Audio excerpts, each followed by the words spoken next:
50 centesimi senza IVA o IVA dimezzata. È battaglia sul costo futuro delle mascherine. La striscia in tessuto, materiale sintetico, usa e getta o lavabile che copre naso-bocca e destinata a farci compagnia per lungo tempo è al centro di nuove polemiche.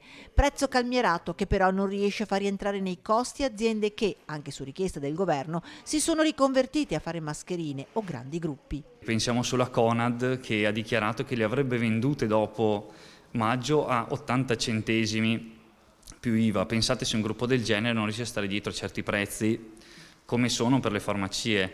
Costi insomma tutti da definire, con a quanto pare una trattativa serrata in corso e il rischio che mascherine e guanti tornino a scarseggiare. Il problema maggiore adesso sarà l'approvvigionamento. Dopo il DPCM di domenica il governo italiano ha cominciato a fare delle pressioni in Cina per il prezzo delle mascherine.